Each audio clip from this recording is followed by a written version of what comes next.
My name's Jamie from CryptoDreams. I just wanted to do a short Blender guide on how to insert images and then also apply transparency to the background of that image. I used 2D images for the facial expressions of this character here.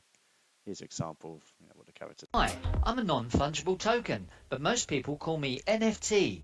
Yes, I wanted to do something simple. I didn't want to make the sort of 3D mouth and eyes. I just wanted to do some sort of 2D animation.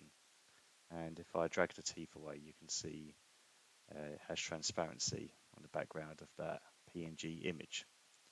So let's tell you how I've done this. So let's load up a new Blender file.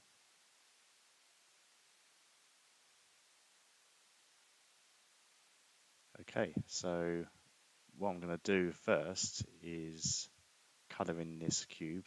So let's get the shader editor up. And let's just pick a yellow color. I mean, to see this, we have to click this so we can actually view the shading that's applied to it. And then what I'm going to do is insert a mesh plane, and then I'm going to move the mesh so it's in front of the cube. The reason why I'm doing this is to prove there's transparency. So when I apply the background as transparent to that plane, then you'll see the yellow behind it. Okay, so what we're going to do now is insert an image basically onto that plane. So to do that, we need to click this to create a material for it, and then go to add a texture, image texture. So then we go and find the drawing or whatever image you want to put in, but you have to make sure that that image is saved as PNG, a transparent background.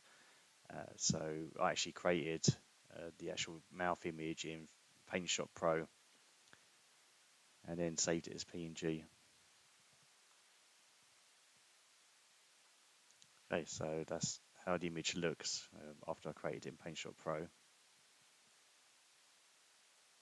Now to get this image to show,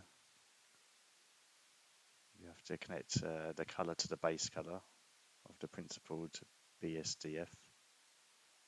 But the trick is to get the background transparent, you have to connect the alpha channels together. So let's connect that to that. And the other trick is to click material properties and go all the way down here. And when it says blend mode, that's got to be alpha blend. So there you have it. You can actually insert an image with a transparent background. The next tutorial, I'll probably be telling you how to get this mouth moving as well to a voice file. So yeah, please subscribe if you like this content.